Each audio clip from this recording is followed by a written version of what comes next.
Okay. Hi, everybody. This is Abelardo de la Peña Jr. I'm the Director of Marketing and Communications for La Plaza de Cultura y Artes, and we welcome you to En Casa con la Plaza. This is our way of bringing our programming to you in your homes, at work, wherever you're at, on your phone, on your pad, on your laptop, to bring our just our culture, the culture, our art, our history through different types of programming. And today we have a great one. We know it's been a tough weekend for all, and tough weekend. So let's have a little appetite-inducing diversion. So on Mondays, we do our En Casa con la Plaza Cocina. I'm thinking Las Vegas, I guess. But here we are, and I'm going to introduce to you Jimena Martin, our Senior Director of Education and Programming, who will then introduce our special guest. So please take it away, Jimena. Mil gracias, Abelardo. Thank you so much. I'm so excited to kick off this week with Bret Thompson and his beautiful wife, Lucy. They are the founders of Pez Cantina and also of Milk Ice Cream Parlor in Hollywood. Bret is a former Patina Group executive chef, and both him and Lucy have created Pez Cantina that were influenced by the various trips to Loreto in Baja California. Also, they serve beautiful seafood, great cocktails, and they will be presenting today at an Aguachile. So without further ado, I pass it on to Bret. Thanks, Jimena. Thanks, Abelardo. Great to be here. Thank you so much for having us. Like you said, it's been a really tough weekend, but we are here to share our love for food and cuisine and have a delightful distraction. Yeah, definitely. I think we all need this right now. It's been a restaurant. It's right downtown on Grand Avenue there, and we walked out on Friday afternoon to see everything starting to happen. So it was pretty intense, and I think that this is like, it's a very interesting moment. And I think we've been cooking a lot at home. We've been at home for 3 months now. We've, been playing a lot with food. You see behind me, I have a garden here. And so, we've definitely been having a good time cooking a lot, for Lucy and I and the 2 boys we have, and they get involved as well. So, and, thank you to, En Casa con la Plaza, Jimena, it's great working with La Plaza, and we really appreciate the relationship, and it's just a pleasure for us to be on here. Yeah, and celebrating the different Latin cultures and LA cultures. So thank you. Yeah. No, thank you guys for joining us. Yeah, so let's take our mind off of the real world for a second and come right here. Like we got, this is sort of our fantasy land right here of stuff we got. This is the way we roll a lot, which is, lucky for us, from, these beautiful Meyer lemons from our garden, and cilantro as well, and cucumbers you can't see, but they're down here. We're also going to be doing some great cocktails today. We have a new little spin company we started since going into this quarantine, which is called Pez Craft cocktail mixes, and we've got like 11 different flavors, which has been fun. This is a paloma with tamarindo and grapefruit. It's amazing. It's one of my favorites. And then if you like the spiciness, we have a little cucumber smash as well. It's delicious. Yes. So Lucy, I think we're going to have to invite you back for the summer, and you can showcase your Pez cocktails. Absolutely. Yeah, this is just one of a million different recipes we have. So we love our cocktails as much as we love our food. And we tend to have a sort of a tropical feel at our bar, just a lot of fresh fruit juices and fresh fruits and that kind of stuff. So it's really great. And so, a little bit about us. We, Lucy and I opened Pez Cantina in 2015. So it's been 5.5 years now. Mm-hmm. Just celebrated our 5th year anniversary. And wow, what a year to celebrate our 5th year anniversary. Things have been really amazing. We're like you mentioned, we're big fans. I know you're a big fan of La Paz. You were telling me earlier today. We haven't got down there yet, but we do spend a lot of time in Loreto. And if you've never been to Loreto, it's a sleepy little fishing town. And thank goodness it's still very sleepy, which is really cool because that's kind of the cute quaintness about the town. But I grew up fishing a lot. My uncle and my dad would take me fishing on these overnight boats when we were kids. We'd generally go out from San Pedro, and it was always a night of like, okay, let's go out to dinner. All the guys would be out there, we'd have dinner, and then we'd head out to the boat around midnight and go to sleep below the boat. And by the time we woke up at 6 a.m. in the morning, 6:30, we were out, 15 miles out there, the Channel Islands, and we'd have breakfast in the galley and fish all day. So I really have this like ingrained love for fishing and the ocean. And so it really made a lot of sense. And, lucky me, my uncle ended up buying a nice little fishing compound down there. So we go down there all the time, and Lucy and I and her brother and some friends were down there, and we were fishing usually for dorado or mahi-mahi.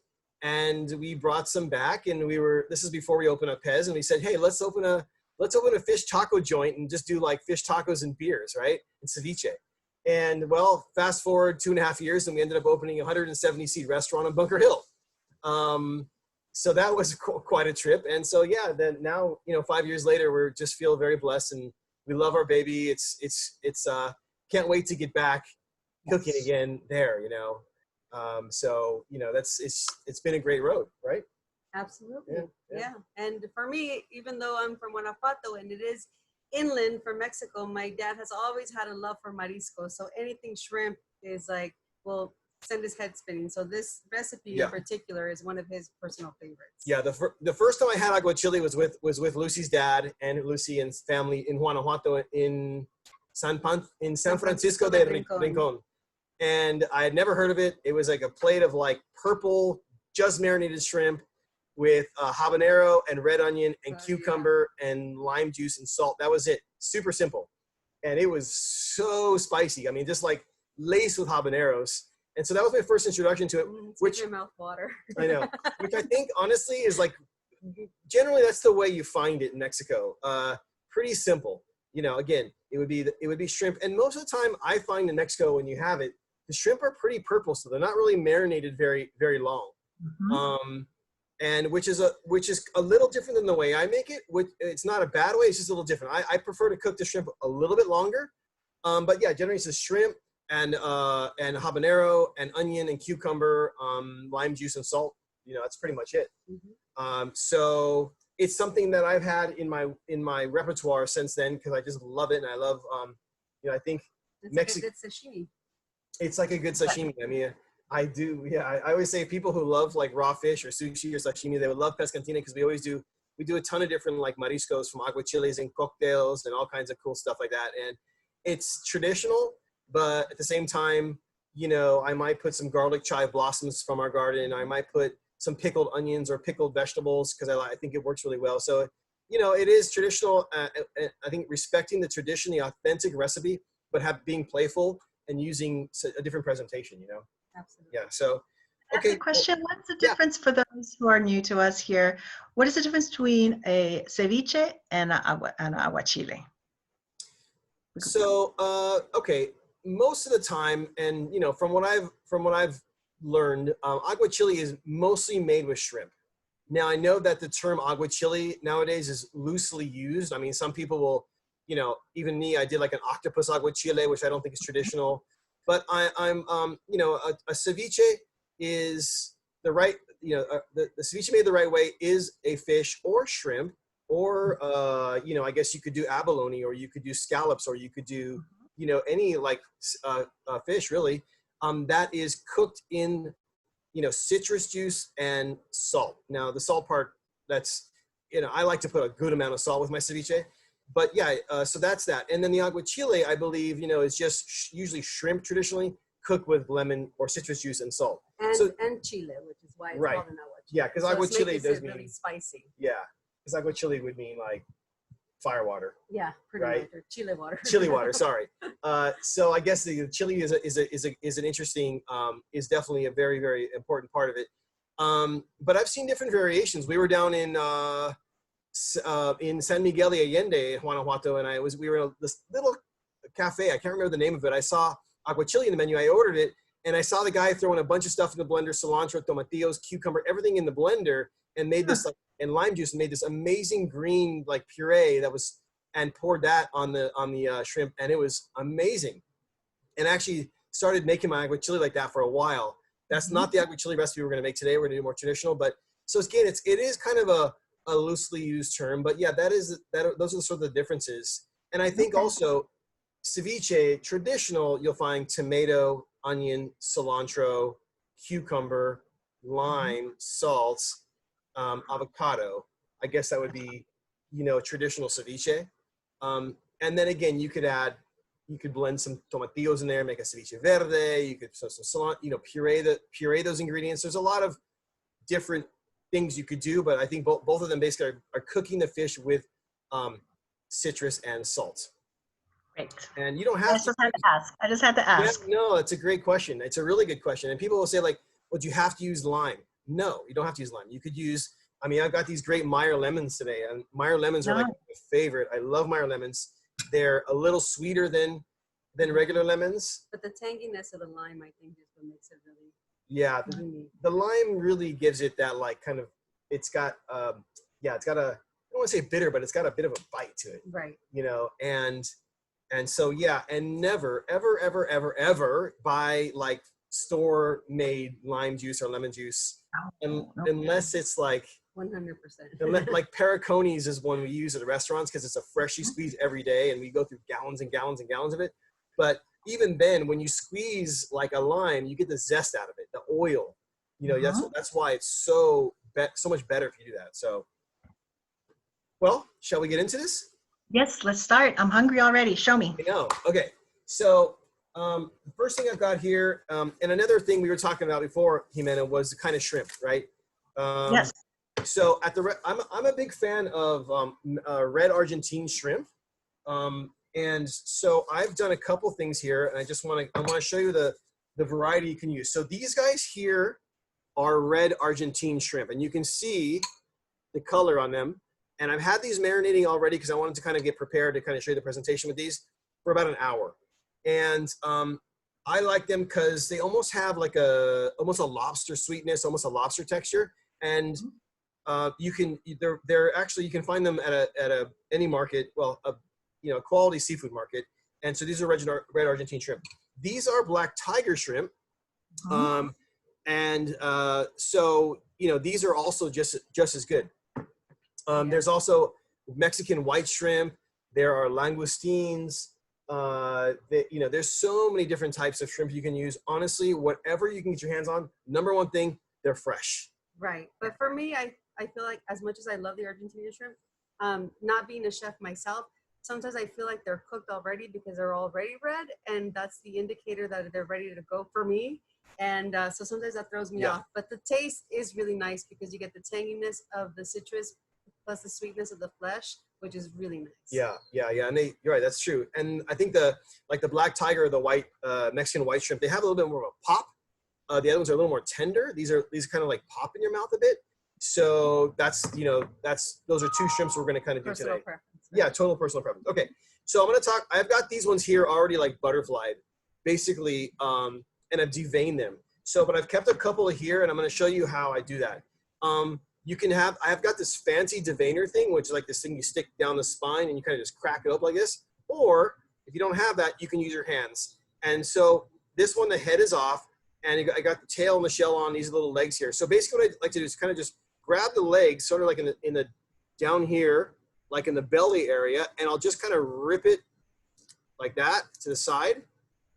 And once I get about halfway back, I'll sort of squeeze the tail, and it kind of pops right out like that. Some people say, oh, why don't, huh? Nicely done. It's, I've only done about 6 million of them, So, yeah, poor shrimp. So, and then what you want to do is you want to devein them. So what I'll do is just to do kill two birds with one stone, or feed two birds with one bowl of delicious bird feed. So we're going to cut this in half. So we're butterflying it while we're deveining it.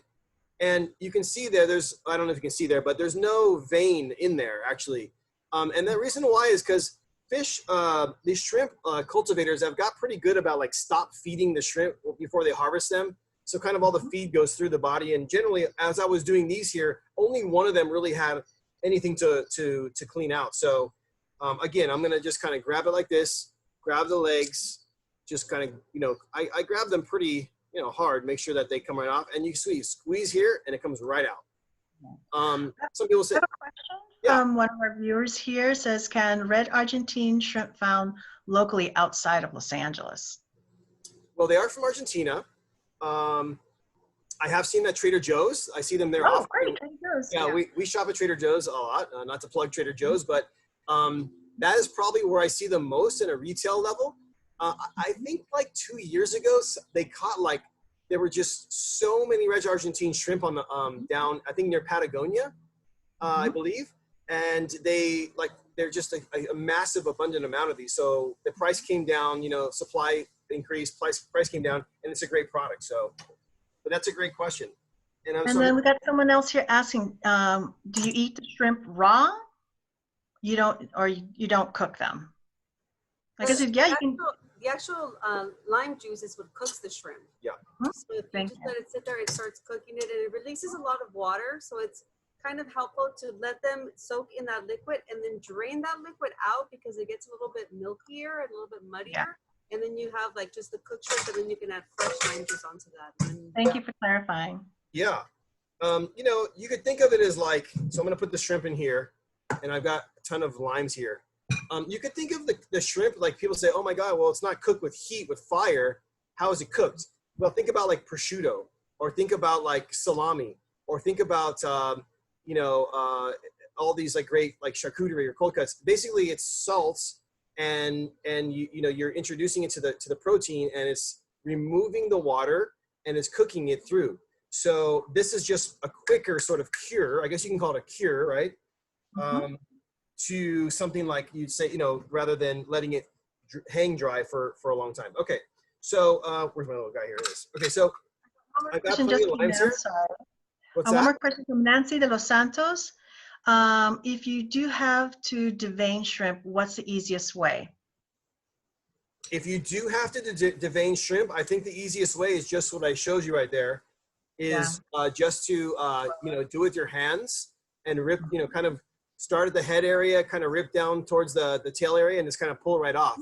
pull the vein out, butterflying it and opening it up. It just exposes the vein, and it's easy to remove. And Nancy, that's a good question. I actually, what I did with these guys is I put them in a little bit of ice water, and it kind of helped me remove any of the vein part that I didn't see as well. So, and you can generally find them, you know, you can generally find them already cleaned, ready to go, and raw.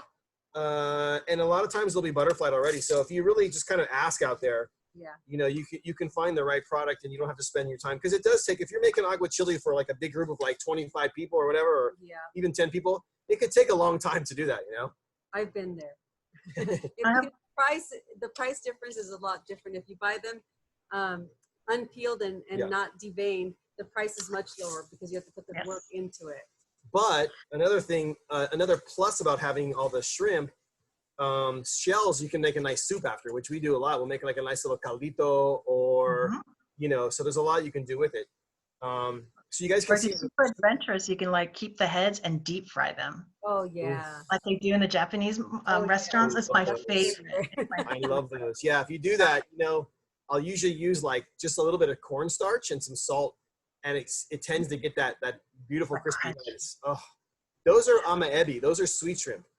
Yes, the sweet shrimp, and they're seasonal. So when they show up, I run and get them. You know, Quick question. Can you explain your thoughts on farm-raised seafood versus wild-caught? Oh, I love that question. That is such a good question because I just have, in the last, you know, year, I've really changed. I think we both changed our opinion on this. And basically, you know, I was always like, you know, just bragging, oh, everything we're using, we'd always go after wild caught fish. There's certain things like shrimp or oysters are raised on oyster farms in Northern California that are just kind of not available wild. I mean, there are these shrimp, the Argentine ones are wild, but most shrimp, these guys here are wild also. They're from Mexico. Oh, they're wild. Okay. So a lot of times though, the ones you find are going to be farm raised. And as long as they're farm raised sustainably with the right feed, then there's no problem. So we were talking, Jimena, about my friend James, who has that Campachi farm down in La Paz. Okay, so this guy he raises Campachi, which is like a sort of like a small hamachi. It's a beautiful, kind of fatty, pink fleshed fish. About, I don't know, it's about 2.5 feet big, and they're about 7 pounds each. And it is the most gorgeous fish. And he raises them there from like these tiny little, I don't know what you call them, like I guess eggs, to like little tadpole looking guys. And then he puts them into this massive, like a massive net outside of La Paz there, and they swim very freely. I think it's like 200 yards diameter all the way down. And the water is clean and clear. It's not like these videos you see of, like, not to say anything bad about tilapia or anything like that, but you see some of these videos of these fish that are swimming around in their own waste. And it's so, and he brought up a really good point to me. He said, when are we going to make the decision to stop like sweeping our oceans of wild fish and really learn how to, raise and cultivate aquaculture fish sustainably and in the right way? And I was like, and boom, ethically, I think that was the most important, because sometimes we would always go after wild caught, and you learn that when they rape the ocean, they're catching dolphins and they're catching anything that gets caught in those nets just to fulfill the need for wild caught. So here we have an aqua farm that treats his animals so great. I mean, he loves his fish, and they're there to give us back our nourishment, but it's done in such a sustainable way that it just really completely changed our mind and our view of farm raised fish. Yeah, definitely. And I think it's just finding the right farm, but that's an amazing question. And I just think, just to end it off, that farm raised fish is as good as wild fish if it's done right. You just got to know your source. Okay, real quick on that, I wanted to show you how much lime juice I have in there. It's really swimming in lime juice. If you don't do that, and if you don't move it around, it's going to kind of be stuck in a ball, and all those little areas in the middle are not going to get the lime juice. So you want it to penetrate in there. And so it's a lot right there. And you can see them already turning pink. See? Yeah. That's my indicator usually. Right. So, and I'm going to put a good amount of salt, and I'll use either sea salt or kosher salt. I will never, ever, ever, ever use iodized salt. I don't have it in my kitchen. There's no use for it. Kosher salt is a very, very good option, and it's super cheap. It's affordable. Very affordable. So, and I'm going to put a lot of freshly ground black pepper. I like black pepper, especially with aguachile. I don't know what it is. It's just that black pepper flavor is just so awesome with the shrimp. Sorry, just to get back to the raised fish, can you recommend good sources for farm raised fish here in Los Angeles, besides the wonderful vendor in La Paz, which I know that's yeah, it's just everyone go down to La Paz. Okay, it's pretty and fun. And okay, so I've seasoned that. And basically, I'm going to put this in my magic refrigerator down here for about an hour. Yeah, so, first thing that comes to the top of my head, if you live out in Santa Monica Seafood has a store on Wilshire there. It's amazing. They're great. We buy a lot of seafood from them.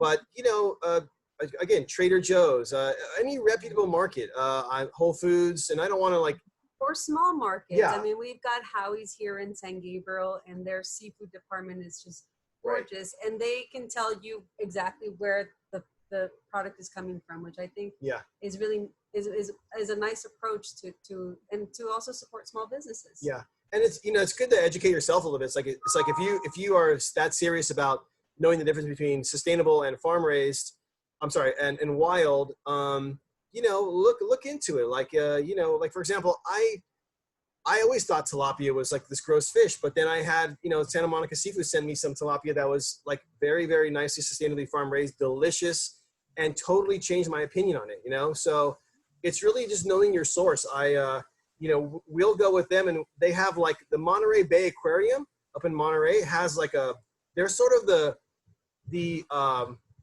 authority on sustainability. And like, if you go to their website, they will have you put in the name of the fish, and it'll tell you how sustainable it is, if it's a good fish to eat, if it's not a good fish to eat. It's incredible, because that's I'm glad someone's doing that, All right, so shrimp's done. So okay, a couple things here. So we got cucumbers. I've got some serrano chilies. I've got avocado. We've got some radishes, red onion, and some cilantro. Now the cucumbers I'm using are Persian cucumbers. And the reason I use Persian cucumbers is because the skins are really thin and the seeds are really small. No need to peel them, no need to seed them.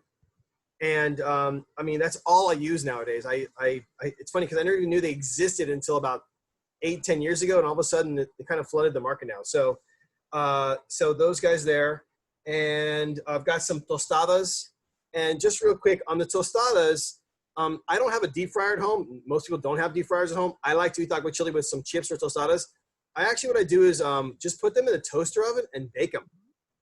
And they're so awesome. You can see they're super crispy, and they kind of get a little bit different of a crispiness to them. They're really, really good. And we kind of did that one time in an emergency. We didn't have what we needed, so we kind of did that. So, all right. Now, I want to talk about one thing real quick. The good saying, I think it was Abraham Lincoln or something, said, if you have 4 hours to chop a tree down, make sure you spend 3 hours sharpening your tools. Always have a sharp knife. I have a diamond steel here, kind of flat on one side and skinny on the other side. And so this is like a 17-degree angle. I know that's a little bit difficult to maybe translate at home, but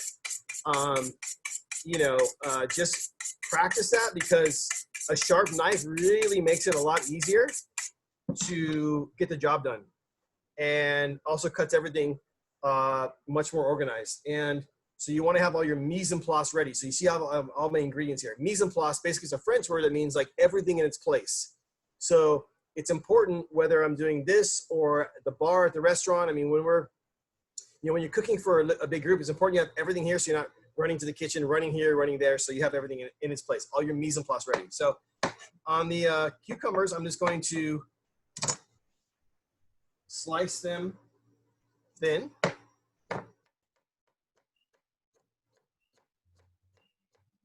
And I've also got this other tool here called a mandolin. You can also use this. It's one of my favorite tools. And you can adjust the thickness, and you can, if you feel comfortable to do like this, it's another great tool for slicing thin.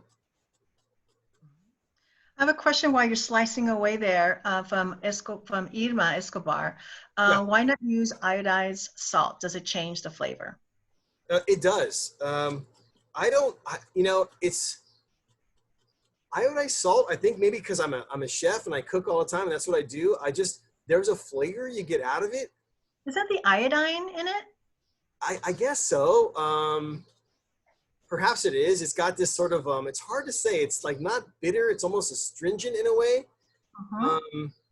And it just doesn't season like, it's a very hard to explain the difference. But it's also another big thing is that when you're cooking with iodized salt, it really sticks to your fingers. As a chef, our hands are, maybe wet or moist or sticky from cooking something else. And then when you go to grab something, the salt really sticks to your fingers, where the kosher salt or a larger salt doesn't stick to your fingers. It's a lot easier to season and kind of season evenly, Okay, so now the serrano chilies. So serrano chili, I'm sure many of you know what serrano chilies are.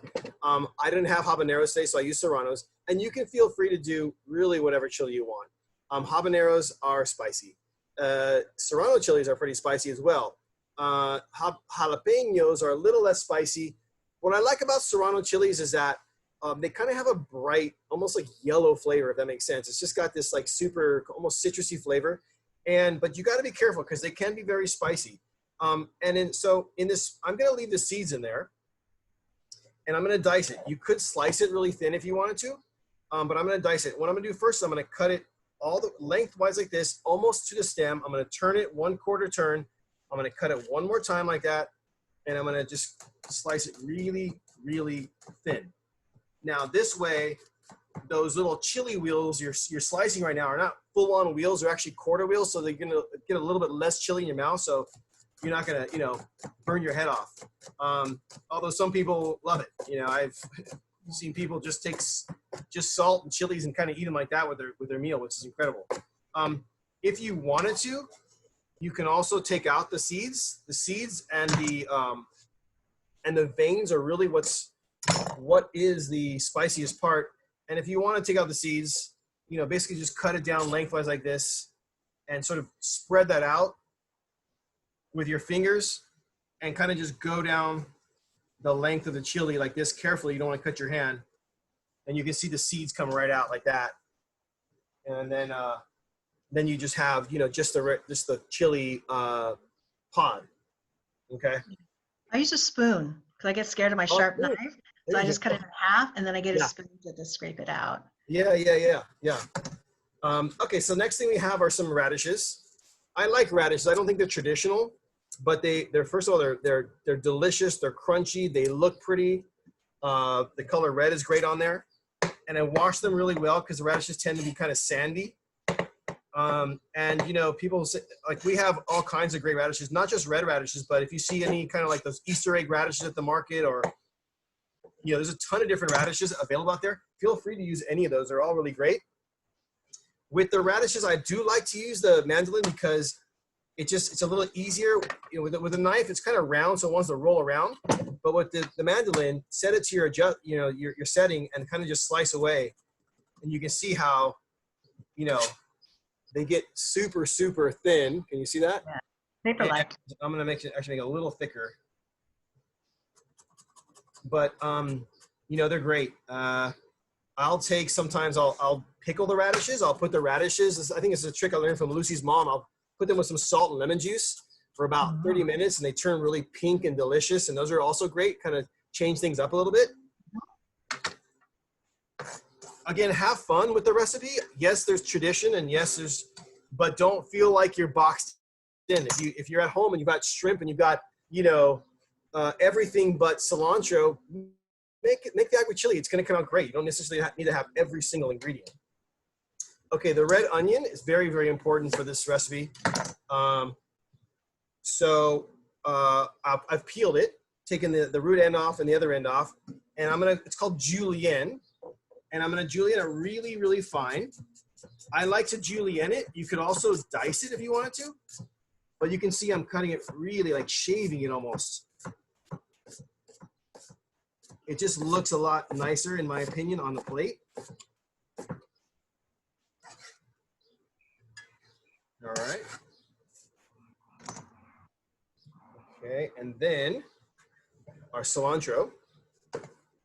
Now, cilantro. So I want to talk about how to cut cilantro, because some people say, you know, just chop the cilantro. No. Even like, say, culinary students I have at the restaurant, they'll come in and they'll start chopping away. Well, herbs like cilantro and mint and basil and parsley, and I call them soft herbs, they're very delicate.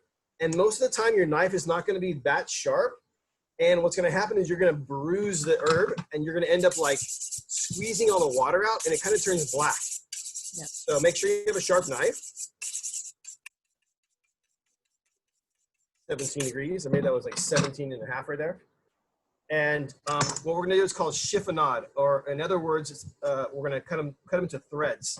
So I'm going to kind of group them in my finger like this, and I'm going to cut it really, really thin.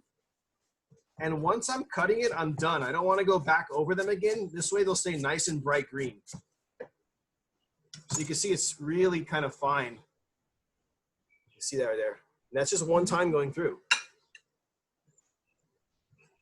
So I've got all my mise en place on this plate here, you know, and it just makes it so much easier. You've got all your ingredients ready to go. And that's how I always cook, whether it's at the restaurant, cooking for like 50 people, or whether I'm at home cooking for my family. It just makes things a lot easier for your conscience, and also just in terms of being organized and getting and executing the final dish. Okay, so avocado. This avocado we got from a friend. I don't know exactly. I want to say it's like it might be a bake. It's not a Haas avocado. It's thin skin, but it is awesome. Yeah, it's a friend of ours has a tree, and we've been using these guys, and they are incredible. I mean, well, sort of the skin stayed on there, but you can see how green that is.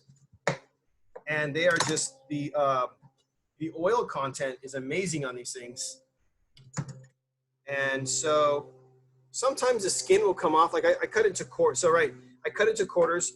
This pit here, usually you can kind of tap on it, comes right out, right? Now, most of the time you can take an avocado if it's ready and you can kind of just peel it off like that. Okay, super simple. This is like a perfect avocado. If not, what you can do is you can take a spoon and kind of just scoop it out. You know, so it's really up to you. This avocado is really cooperating. All right. And I've got also this really, really great sauce I'm going to share with you guys right now that Lucy's mom actually showed me. I think I saw her making it in her kitchen one time. So usually, like if I go to, Lucy, my wife's house, her parents' house, I'll usually be hanging out with her mom in the kitchen. I'm like, screw everybody else. I'm going to be hanging out with her mom in the kitchen. I think she's just a great chef, and we have a lot of fun in there. And I saw her making this salsa one time that she usually serves with pozole. She makes a pozole verde, and she was throwing lettuce and avocado and lime juice, I think, and salt into a blender and making like a lettuce salsa. And I was just so fascinated by it because it was so like fresh and kind of watery, and so she would kind of spread it on the tostadas, and then you dip the tostadas in the pozole. So I use that now. I've done a little.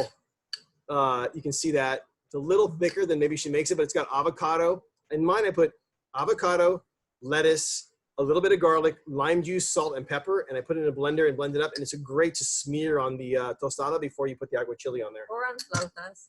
Or on flautas. But part of the reason why she discovered this recipe was because there were 7 of us. So avocados were a luxury, and she had to make it rendir. Yeah. Thank goodness for me. Thank goodness for you. All right. So I've got pretty much all of my ingredients here. All right. So shall we plate up? Yes, because then we'd love to have some time for the cocktail mixing to make it a complete afternoon. Yeah. Okay. How are we looking on time? Okay. We got time for the cocktail? We gotta have time for the cocktail. Absolutely do. We got 20 minutes, so please do. I've got this beautiful platter here. I love using this for seafood. And what I'm going to do is I'm going to get rid of this, all the lime juice that I used to marinate.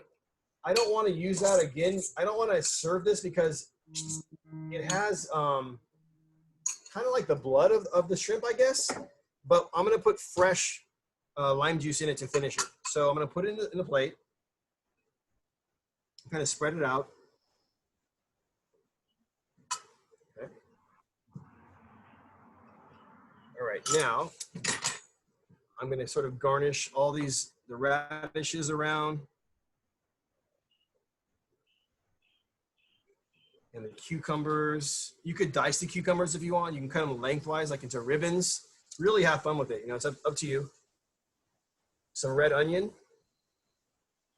Make sure you kind of break up the red onion. You don't really want it to have too big of chunks, otherwise you're gonna have some serious onion breath. Some cilantro. And like a day like today, a warm day like today, this is a perfect dish. And of course the chiles. Okay, and then I'm gonna throw some avocados kind of here and there just to kind of decorate it. So I'd say this is like enough for this is enough for me actually, but I'll probably have to share this with the family. But so, all right. Now for the sauce, it's very, very simple. I'm gonna take a few more limes. And I'm gonna squeeze them fresh, of course. And then a little special touch I like to put with my aguachile, it's a little different, is a little bit of soy sauce. Almost like a ponzu. Kind of like a ponzu, yeah.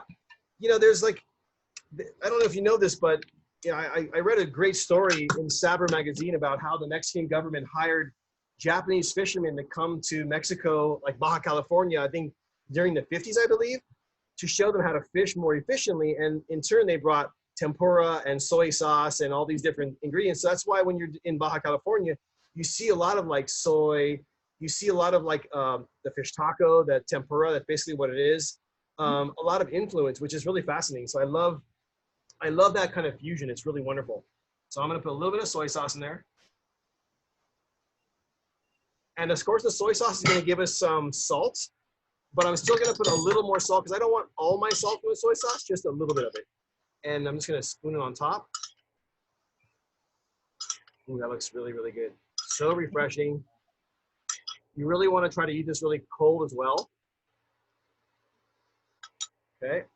I'm going to put a little bit extra salt. And of course, my favorite, some black pepper. And then if you want to get kind of fancy, you can always put like, you know, maybe throw some lime wedges on there. And maybe throw some cilantro sprigs. Kind of just make it a little, you know, extra decorated. And that's it. Boom. Beautiful. Super yummy, super simple. Super healthy too. Super healthy, yeah. So we got to try this out real quick. You want to share one with me? Okay, so we're going to take our tostada and we're going to smear some of this delicious lettuce avocado salsa. Not too much, but just enough to kind of, you know, kind of hold the shrimp on there. How long was the shrimp marinating there in the lemon juice, Brett? This one was like about an hour and a half. But again, you could do it, you know, you could do it up to overnight if you really want to. Just the longer you keep it in the lemon juice and the salt, the more it's going to be marinated and more it's going to be cooked. You can, you're welcome. You can't overdo it, especially with ceviche, because the fish will kind of get like mealy in your mouth. But the shrimp's a little more hearty. Pretty good. So good. Okay. Yeah. Gosh. Ooh, it's spicy. Mm-hmm. So what would be the perfect cocktail to accompany that right now? So I'm going to keep it really simple. We're going to do like a 4-ingredient margarita. I am going to use mezcal because I love mezcal. And it just feels like one of those kind of days, mezcal day. So I hate talking when I'm eating right here. So I've got fresh agave nectar. I don't generally use sugar or I love agave nectar. It just has a certain viscosity. And you can really feel it in the product when you're done. Mezcal. This mezcal is from Los Javis, our friends from Oaxaca. This varietal is called Espadín. And Espadín is, it's a cultivated agave. One of probably the most popular variety of agave. I think it's probably the easiest one to cultivate. Delicious. It's one of my favorites. Don't you love it? I like also a good tequila, but we'll save this one for later. Okay. I've got a little bit of sparkling water because I like using sparkling water, a little bit of fizz. And then of course some fresh. I'm going to use the Meyer lemons because they're going to be awesome with this. So, all right. And also one thing at the restaurant we make is called Pez Powder. So it's our version, our answer to that other chili powder in the market that we're gonna, you know, we won't mention, but chili and lime powder. I've got original, which is chili and lime, and I've got green, which is jalapeno and lime. And we're gonna do a little bit of each. I've really been getting into the jalapeno one recently. It's the spiciest of the trio. Yeah, because the trio, the last of the trio is the black, which is chipotle. So we're gonna have these guys here, and I'm gonna show you guys how to rim a drink. So you can just do one if you want, but I've got two out here. Now, I'm gonna put a little bit of agave on the plate, and that's gonna just help really rim the drinks thick. You could just take like so I've got these cool Mexican hand-blown glasses. You could just take a lime wedge and kind of just do like that. But the agave, or even honey, works also really, really well. But so I'm gonna do half with that and half with the jalapeno. You can see it really coats it nicely. And you want to have a lot on there because it's just, you know, you got this good sized cocktail and then you don't want to run out of Pez powder halfway through. So you want to make sure you put on a good amount on there. You can enjoy it throughout the drink. All right. So again, you could use, you know, if you really had to, you could just dip it in water. It would just, the agave makes it stick a lot better. Okay, so next thing we're gonna do is we have a shaker. And I got some crushed ice. Oh. I like using crushed ice as opposed to ice cubes just because, I don't know, it's just sort of like shakes better and it feels better in the mouth and I feel like it chills it out quicker. And I'll actually, some drinks we'll do is we'll shake it and we'll kind of strain it out, but I'm gonna put the whole shebang in there. I think it's better to have a little extra ice than not enough ice also. Okay, and then we're gonna put about, so I put about 2 ounces of mezcal per cocktail. It's maybe we'll put 2.5 ounces today. And then a little more ice. Okay, and I'm gonna put about 1 ounce per on the agave. I don't want it to be too sweet. All right, and then we're gonna go freshly squeezed Meyer lemons. I probably will need 3. And again, if you don't have Meyer lemons, use limes. If you don't have limes, use grapefruit. If you don't have grapefruit, you know, blood oranges. You can do a combination of any of those, regular lemons. But it, again, I think the most important part of the cocktail is really the balance of sweet and sour, and of course having enough mezcal. Yes. And when I'm doing this, all that beautiful oil, all the zest oil is going into the cocktail as well. So I mean, that is just such a killer cocktail. And you know, sometimes we've got a lemon verbena plant in the front of the house, and I'll put some lemon verbena and kind of muddle in there, or basil or whatever, you know.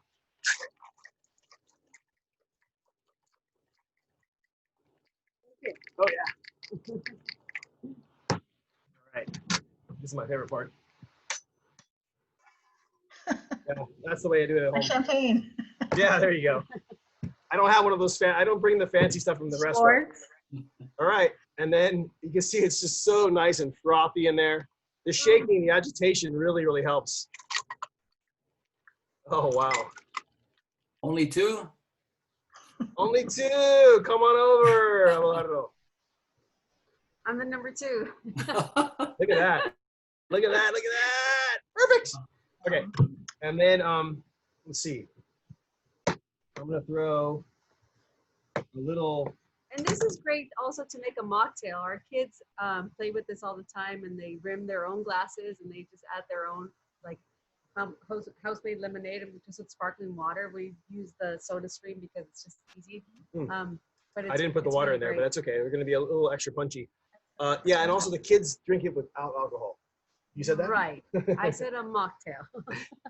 So Tell our folks here who are new to our En Casa con la Plaza where beautiful Pez Cantina is located, cheers. Your website, information. Jimena, cheers, Abelardo. Thank you. So Thank we you, are guys. normally located at 401 Grand Avenue. We're on Bunker Hill.